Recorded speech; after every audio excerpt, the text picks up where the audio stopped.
কি গো দাদা, এবার টমেটো কত করে দৌড় দেবে? হ্যাঁ, তা শুনলাম তোর টমেটো ক্ষেত নাকি আবার খুব ভালো হয়েছে। হ্যাঁ ওই আর কি, তোমাদের দোয়ায় এবার বেশ ভালো ফলনই হয়েছে। তা কত করে দর দেবে একটু বলো তো শুনি।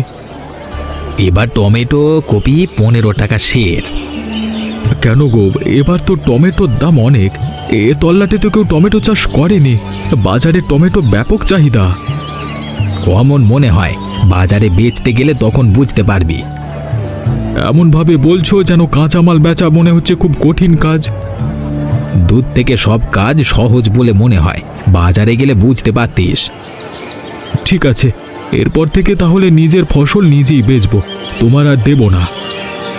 কি তোর এত বড় কলিজা হয়েছে যে তুই জমিদারের লক্ষ্যে ফসল দিস না, দিয়ে নিজে নিজে ফসল বেচবি? বাজারে টমেটো বিক্রি হচ্ছে 30 টাকা, আর তুমি যদি আমাকে 15 টাকা দাও তাহলে তো ফসল নিজের বাসাতে রাখাই ভালো। আচ্ছা, তোর ফসল তুই বিক্রি কর, আর আমিও দেখছি তুই এই গ্রামে কি করে থাকিস।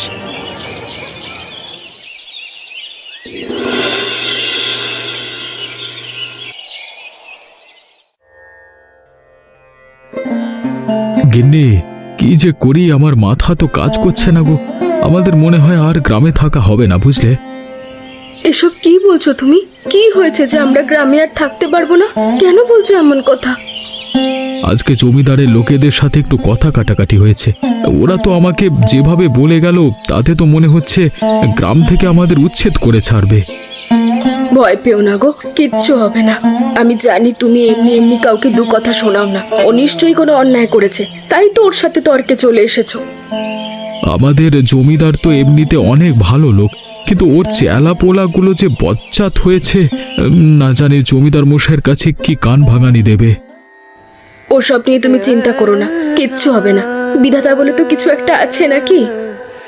হ্যাঁ গো, তিনি চাইলে সব পারেন। আচ্ছা, তুমি সাবধানে বাড়িতে থেকো কেমন?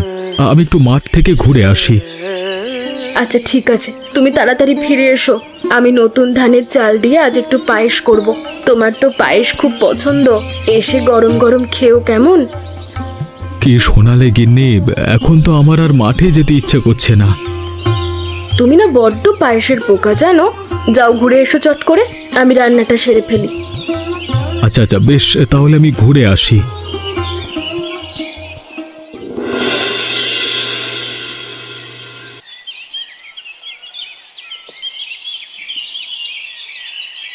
আরে সুজয় দাদা যে, এত টগবগিয়ে কোথায় চললে দাদা? এবারে মাঠে টমেটো চাষ করেছি গো, ভালো ফলন হয়েছে, কিন্তু মানুষের গবাদি পশুর অত্যাচারে ফসলগুলো বাজারে বিক্রি করা হবে না গো। হ্যাঁ গো দাদা, সারা গ্রামের তো শুধু তোমারই চর্চা চলছে গো।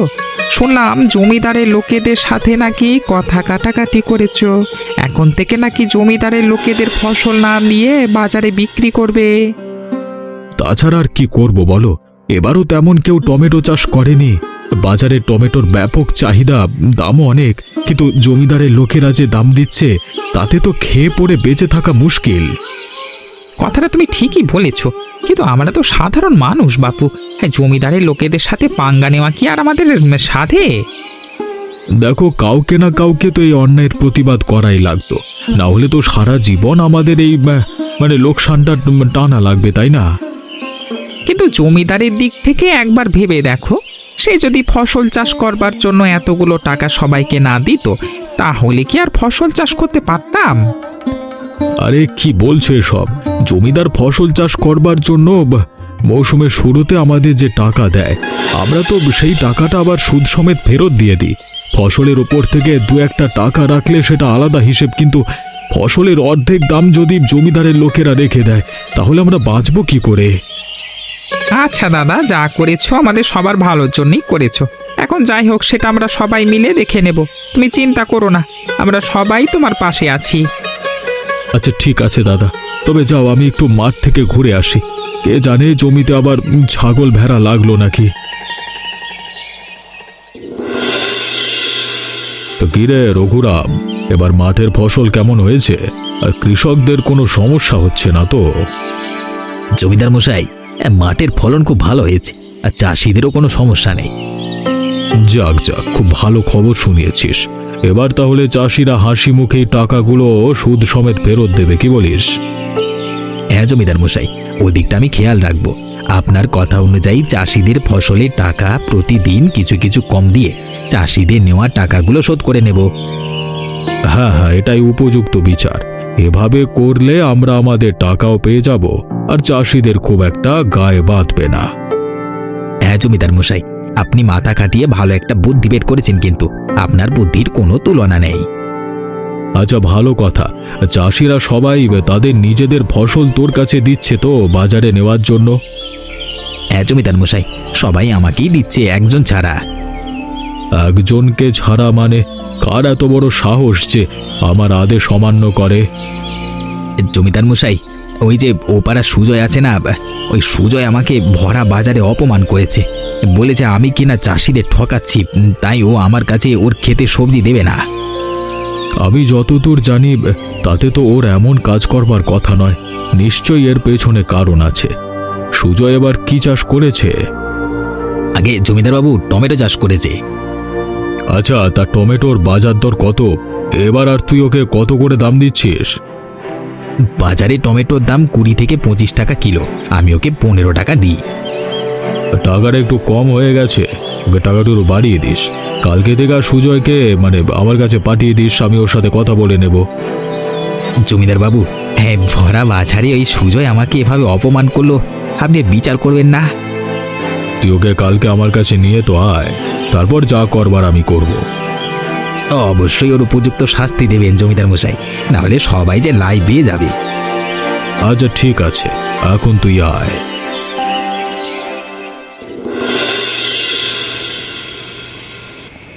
আরে কোথায় গেলে গো গিন্নি? আরে তাড়াতাড়ি পায়েসটা আনো। পায়েস রান্না করে আমাকে এত অপেক্ষা করাচ্ছ কেন বলো তো?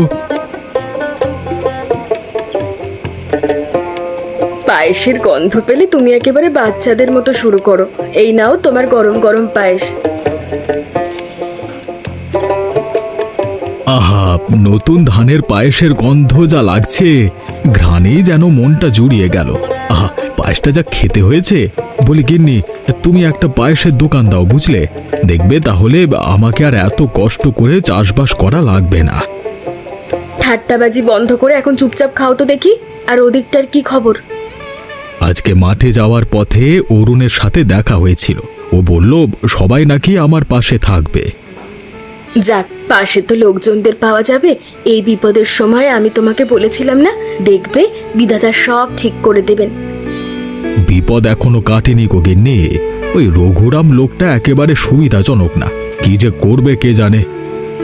তুমি অত ভেবো না তো, দেখবে সব ঠিক হবে। রাত হয়ে গেল তো, কাল সকালে আবার টমেটো তুলতে যেতে হবে। চট করে খেয়ে ঘুমিয়ে পড়ো দেখি। হ্যাঁ গিন্নি, আমি তো একেবারে ভুলেই গিয়েছিলাম। কালকে কাক ভোরে আমাকে ডেকে দেবে। হ্যাঁ, টমেটোগুলো তুলে নিয়ে আবার হাটে যেতে হবে যে। আচ্ছা বেশ, আমি দেখে নেব।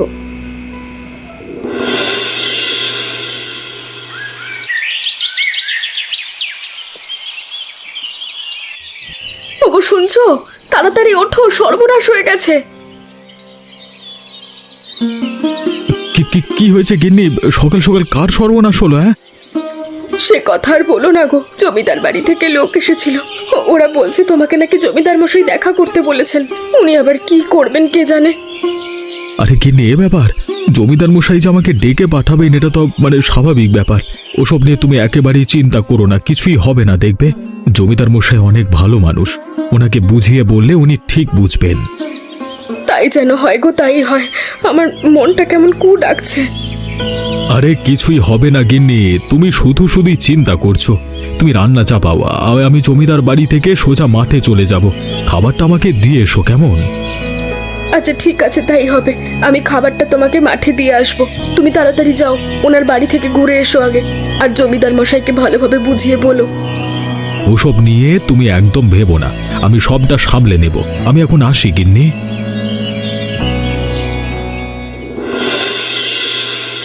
কিরে রঘুরাম, সুজয়কে কি দেখে পাঠিয়েছিস?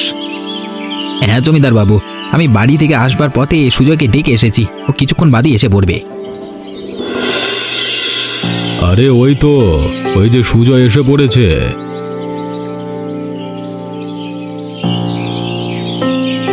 জমিদারবাবু, আপনি কি আমাকে ডেকে পাঠিয়েছেন? আরে তোকে ডেকে পাঠিয়েছি। শুনলাম তুই নাকি রঘুরামকে ভরা বাজারে অপমান করেছিস, আর তুই নাকি তোর ক্ষেতের ফসল আমার লোকেদেরকে না দিয়ে নিজে নিজেই তুলবি হাটে। কি রে জমিদারবাবু, এছাড়া যে আমার আর কিছু করবার নেই। বাজারে টমেটো 30 টাকা কিলো দরে বিক্রি হচ্ছে, আর রঘুরাম আমাকে 15 টাকা দেয়। তার উপর থেকে আবার আপনার দেওয়া টাকার জন্য কিছু টাকা কেটে রাখি। এভাবে চলতে থাকলে কিভাবে বেঁচে থাকবো বলুন তো? হ্যাঁ, এটা রঘুরামের একটু অন্যায় হয়েছে বটে, কিন্তু তা বলে তুই ভরা বাজারে রঘুরামকে অপমান করেছিস, সেটা ঠিক হয়নি। তুই ব্যাপারটা আমাকে জানালি পারতিস। জমিদারবাবু, রঘুরাম আপনার অনুমতি ছাড়াই আমাকে এত টাকা কম দেবে সেটা তো আমি ভাবতে পারিনি।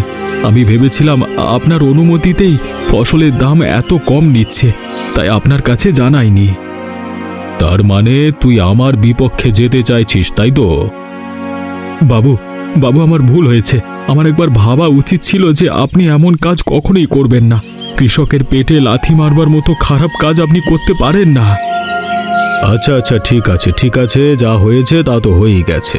এখন থেকে তুই ফসল রঘুরামকেই দিবি। রঘুরাম তোকে ভালো দাম দেবে। আচ্ছা ঠিক আছে জমিদার বাবু, তাই হবে। তাহলে আমি এখন আসি।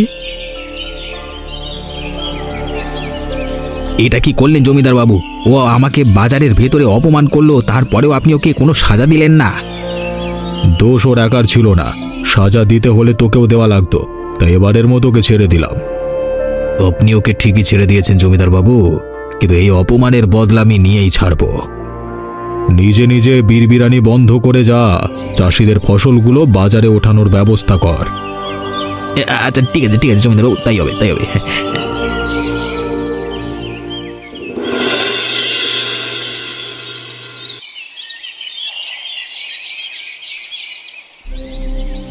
আরে অরুণ, কোথায় চললি?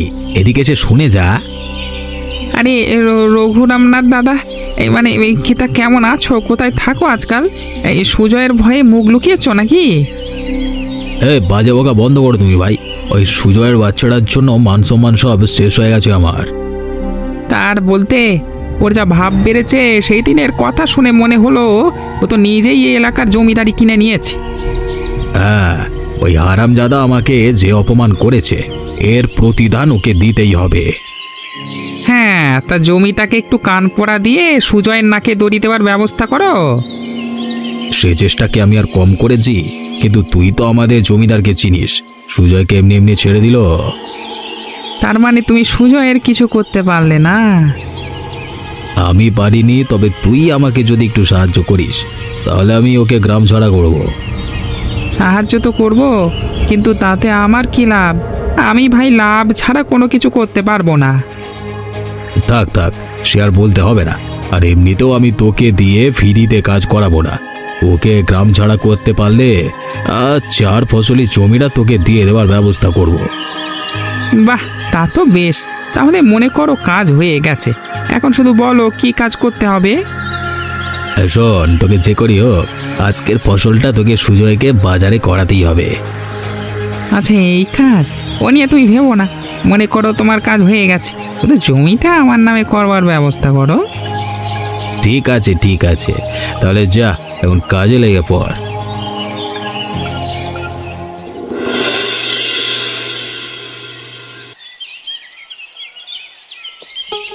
আরে দাদা, তাড়াতাড়ি করো, হাটের বেলা হয়ে গেল যে। তাড়াতাড়ি না গেলে যে হাটে ফসলের দাম ভালো পাওয়া যাবে না। না রে অরুণ, হাটে আর যাওয়া হলো কই? ফসলগুলো তো জমিদারের লোকজনকেই দিতে হবে। সে কি কথা? তুমি না বললে আজকে থেকে জমিদারের লোকজনদের ফসল দেবে না, তা এখন থেকে নিজেদের ফসল নিজেই হাটে বিক্রি করবে? হ্যাঁ, চাইছিলাম তো তাই করতে, কিন্তু সকালবেলায় জমিদার ডেকে আবার ওই রঘুরামকে ফসল দিতে বলল। এখন জমিদারের কথা কি করে অমান্য করি বলতো? বাহ দাদা বাহ, গ্রামের সবাইকে বিপদে ফেলে এখন তুমি এসব কথা বলছো? তাহলে এই ছিল তোমার মনে? কি বলছিস এসব? হ্যাঁ, আমি তো কিছুই বুঝতে পারছি না। গ্রামের সবাইকে বিপদে ফেলেছি মানে কি? হ্যাঁ, তুমি আমাকে কালকে ওসব কথা বলবার পর আমি গ্রামের অনেক মানুষকে বলে দিয়েছি যার যার ফসল শেষে হাটে নিয়ে বিক্রি করতে। অনেকে আমার কথাতে রাজি হয়ে হাটে ফসল বেচতে এসেছে। এখন তাদের কি হবে? আরে জমিদার বাবু তো রঘুরামকে বলে দিয়েছে এখন আমাদের ন্যায্য দাম দিতে হবে। এখন থেকে আর কোনো সমস্যা হবে না। এখন থেকে জমিদারকে ফসল দেওয়া যাবে। ও তাহলে এটাই ছিল তোমার মনে? ওরকম দুদিন গেলে আবার আগের মতো শুরু করে দেবে। আমরা সবাই তোমার পাশে আছি, চলো চলো হাটে আমাদের সাথে ফসল বেচবে, চলো চলো। আচ্ছা ঠিক আছে, তোমরা যদি সবাই আমার পাশে থাকো তাহলে তো আমার জমিদারের বিরুদ্ধে কথা বলতে কোনো সমস্যা নেই। ওসব নিয়ে চিন্তা করো না গো, আমরা সবাই তোমার সাথে আছি। আমরা সকলে মিলে জমিদারের বিরুদ্ধে যাব। আর জমিদার কজনকে সাজা দেবে? জমিদার যদি সবাইকে সাজা দেয় তাহলে তো তার জমিদারি থাকবে না। আচ্ছা বেশ বেশ, তাই হবে। তাহলে চলো এখন হাটে গিয়ে নিজেদের ফসল বেচে আসি।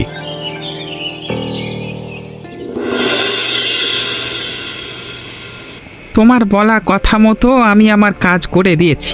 এখন যাও, হ্যাঁ জমিদারকে বলে ওই সুজয়কে গ্রাম ছাড়া করবার ব্যবস্থা করো। আসলে এই যা গেম খেলেছিস ওর সাথে, ও যখন জানতে পারবে তখন তো একেবারে হতবাগা হয়ে পড়বে। আরে ও জানার সাথে সাথেই তো গ্রাম ছাড়া হবে। হ্যাঁ তখনও কি ভাবলো বা না ভাবলো সেটা নিয়ে আমার কি। বুঝলি অরুণ, তোকে দেখতে বেশ সাদাসিধে হলেও তুই ওরা কিন্তু বড্ড শয়তান। আরে এই যুগে ভালো মানুষের ভাত কোথায়? আর শোনো, কালকে সকালে সুজয়কে গ্রাম ছাড়া করবে আর ওর 4 ফসলি জমিটা আমাকে দেবার ব্যবস্থা করবে, ঠিক আছে? আচ্ছা শোন, ওই জমির অর্ধেকটা তুই পাবি, বাকি অর্ধেকটা কিন্তু আমাকে দিতে হবে, ঠিক আছে? এই না না দাদা, তেমন তো কথা ছিল না। পুরো জমিটাই আমার হবার কথা ছিল আর পুরো জমিটাই আমার লাগবে। তুই তো বেশি বাড়াবাড়ি করছিস। আমি যদি তোকে 1 ফোঁটা জমি না দিই তাহলে তুই কি করবি বল? বেশ বেশ, দেওয়া লাগবে না তোমার জমি। আমি এই চললাম জমিদারের কাছে, জমিদারকে সব খুলে বলতে হবে। আরে না না, তুই তো শুধু শুধু রাগ করছিস। ও জমি নিয়ে আমি কি করবো বল? আমি কি আর চাষ করি? আমি তো তোর সাথে ইয়ার্কি করছিলাম, দেখে তুই খামাকে রেগে যাচ্ছিস মারবে। আরে আমিও তো আর কি করছিলাম। আচ্ছা সে যাই হোক, এখন আমি চললাম। কালকে সকালের মধ্যে কোনো কাজ ছেড়ে ফেলো, কেমন? ঠিক আছে ঠিক আছে, তুই যা, আমি বাকি কাজ সেরে তোকে জানাবো, যা। তোকে আমি কালকে নিষেধ করার পরেও কেন তুই ফসল নিজে নিজে বাজারে বেচেছিস সুজয়? জমিদার বাবু, আসলে আমাকে ফাঁসানো হয়েছে। ওই অরুণ আমাকে বলেছিল যে পুরো গ্রামবাসী চায় যে তারা নিজেদের ফসল নিজে বিক্রি করবে। এই বলে কৌশলে আমাকে বাজারে ফসল বিক্রি করতে বাধ্য করেছে ওই অরুণ। দেখেছেন জমিদার বাবু, আমি আপনাকে আগেই বলেছিলাম যে ওকে একটা উচিত শিক্ষা দেন, কিন্তু আপনি তো আমার কথা শুনবেন না। এখন দেখুন কিভাবে আরেকজনকে ফাঁসানোর চেষ্টা করছে। তোরা এত বড় সাহস, তুই আমার কথা অমান্য করিস? আজকে থেকে এই গ্রামের মাটিতে তোর কোনো জায়গা নেই। তুই আজ এই মুহূর্তে গ্রাম ছেড়ে চলে যাবি, আর কোনো দিন এই গ্রামের মাটিতে পা রাখবি না। জমিদার মশাই, এমনটা করবেন না। এই গ্রামে আমি জন্মেছি আর এখানেই মরতে চাই। আপনি গ্রাম থেকে আমাকে তাড়িয়ে দিলে আমি কোথায় যাব? এসব কথা এখন বলে কোনো লাভ নেই। আমার আদেশ অমান্য করবার আগে এসব কথা একটু ভাবলেই পারতিস। জমিদার বাবু, আপনি আমাকে শেষবারের মতো একটা সুযোগ দিন। ভালোই ভালোই জমিদার বাবু যা বলছে তাই কর, না হলে কিন্তু তোকে পিটিয়ে গ্রাম ছাড়া করবো।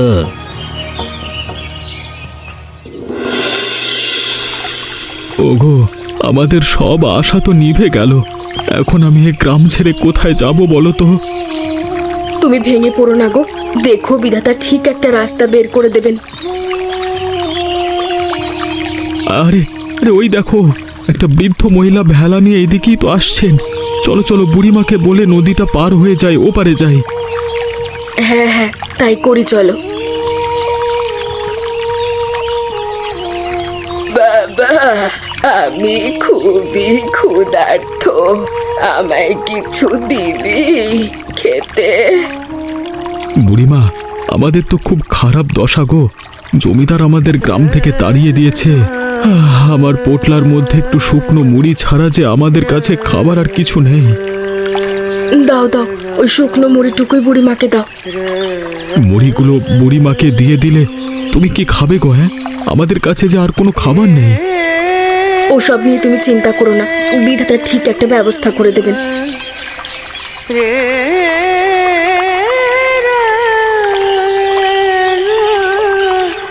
তোরা তো খুবই ভালো, তোদের শেষ খাবারটুকুর কোনো পরোয়া না করে আমাকে দিয়ে দিলি, কিন্তু তোদের যে দেওয়ার মতো এই বেলাটা ছাড়া আমার যে আর কিছু নেই। যা, তোরা এই ভেলাটা নিয়ে যা। কিন্তু বুড়িমা, ভেলা ছাড়া তুমি আবার ফিরবে কি করে? এই ভেলা তো আমার নয়, এটা আমি নদীতে পেয়েছি। উত্তরে খুব বন্যা হয়েছে, 2-1 বেলার মধ্যে বানের পানি এদিকে গড়িয়ে আসবে, তখন সব তলিয়ে যাবে। এটা রাখ, তোদের কাজে দেবে। কিন্তু বুড়িমা, তুমি কোথায় যাবে? আমাকে নিয়ে চিন্তা নেই তোদের, তোরা যা। কই রঘুরাম দাদা, দাও দাও জমির দলিলটা এখন আমাকে দিয়ে দাও দেখি। আরে জমির দলিল দিয়ে তুই কি করবি? ওই জমি তো আমি এখন আমার নামে করে নিয়েছি। দাদা মস্করা করো না তো, আমাকে বাড়ি ফিরতে হবে, তাড়াতাড়ি জমির দলিলটা আমাকে দাও। তুই কি আমার বন্ধু লাগিস নাকি যে তোর সাথে আমি মস্করা করব?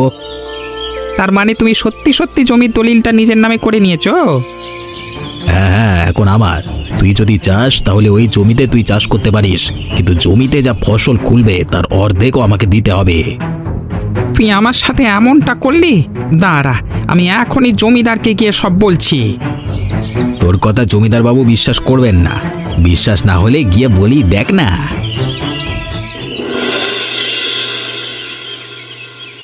জমিদার বাবু, আমার বড্ড ভুল হয়ে গেছে, আপনি আমাকে ক্ষমা করে দিন। কিরে, তোর আবার কি হয়েছে? তুই আমার কাছে ক্ষমা চাইছিস কেন? জমিদার বাবু, আমি রঘুরামের কথা মতো মিথ্যে বলে সুজয়কে বাজারে ফসল বেচতে বাধ্য করেছি, কিন্তু আমি বুঝতে পারিনি যে এর জন্য ওকে গ্রাম ছাড়া হতে হবে। কিরে রঘুরাম, তুই এত বছর ধরে আমার কাছে কাজ করছিস, আজকে আমি তোর নামে এসব কি শুনছি? জমিদার বাবু, আমি এসবের কিছু জানি না। ওর চুয়ে খুব ভালো বন্ধু, তাই আমাকে ফাঁসতে এসছে, ফাঁসতে এসছে। তোরা তো সকাল সকাল আমাকে বড্ড বিপদে ফেলে দিলি। এখন আমি কি করে যাচাই করব যে কে সত্যি বলছিস আর কে মিথ্যে? বিশ্বাস করুন জমিদার বাবু, আমি সত্যি বলছি।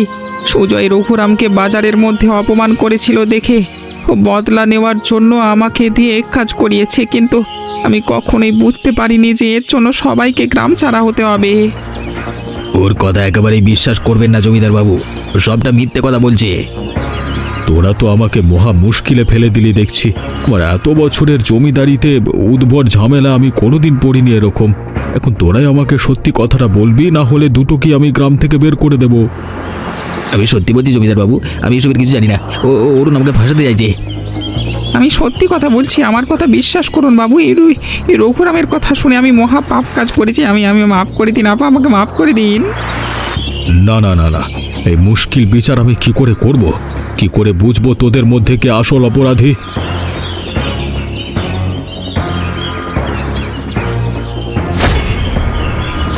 আমি বলছি জমিদার বাবু, আমি সব জানি, সেদিন রাতে সব দেখেছি। কে তুমি বুড়ি? কে জানো তুমি? আর কোন রাতে কি দেখবার কথা বলছো তুমি? আমি এক সামান্য ভিক্ষুক। আমি যেখানে রাত হয় সেখানেই ঘুমিয়ে পড়ি। কিছুদিন আগে রাতের বেলায় আমি একটা গাছ তলায় ঘুমিয়েছিলাম। তখন এই 2 মর্কট সুজয়কে ফাঁসানোর কথা বলছিল। কে? তোদের এত বড় সাহস? তোরা কিনা আমার গ্রামে থেকে একটা নিষ্পাপ লোককে ফাঁসিয়েছিস, আর আমাকে দিয়ে তাকে আবার গ্রাম ছাড়া করিয়েছিস। তোরা এখন এই গ্রাম ছেড়ে বেরিয়ে যা। যদি আশেপাশের 10 গ্রামে তোদের আমি কখনো দেখি, তাহলে তোদের কিন্তু নিস্তার নেই। এটা আমি কি করলাম রে? আমি একজন নিষ্পাপকে বিনা অপরাধে গ্রাম ছাড়া করেছি। যেভাবেই হোক ওদেরকে আমি খুঁজে আবার গ্রামে আনবো। ওদেরকে আর খুঁজে লাভ নেই। ওরা এখন ভেলার উপরে নতুন সংসার সাজিয়েছে, ওরা ওখানেই ভালো থাকবে। আমরা এ আমরা কোথায় এসে পড়লাম গো? দেখে তো মনে হচ্ছে যেন স্বর্গ। হ্যাঁ গিন্নি, এখানে খাবারের তো অভাব নেই। দেখো না চারপাশে কত মাছ, ফলমূল। হ্যাঁ গো, তাই তো দেখছি, কিন্তু আমরা থাকবো কোথায়? আমরা এখন থেকে এখানেই থাকবো। এই ভেলার উপর আমাদের সংসার বাঁধবো। হ্যাঁ গো, তাহলে তো বড্ড ভালো হবে। আশেপাশে কেউ নেই, কোনো হিংসাও করবে না, কেউ কোনো ক্ষতিও করতে পারবে না। আমরা এই ভেলার ওপরে আমাদের নতুন সংসার সাজাবো। নে এবার হয়েছে তো, তোকে কত করে বললাম জমিটা আমাকে দিয়ে দে, তো তা তো শুনলি না। এবার যা, গ্রাম থেকে দূর হয়ে যা। এমন ভাবে বলছিস যেন জমিদার বাবু শুধু আমাকেই বের করে দিয়েছে, তুই যেন গ্রামে থাকছিস। এই গ্রামে তো আমার কিছুই নেই। এই গ্রামে আমি থাকলি কি আর না থাকলি কি, কিন্তু তুই তো সব হারালি। তা আমাকে তাড়াতে গিয়ে যে তুই নিজেও গ্রাম ছাড়া হলি, কেন বোকার মতো এই কাজটা করলি? তুই আমার সাথে বেইমানি করেছিস, তাই আমি তোকে বেইমানি করবার শাস্তি দিলাম।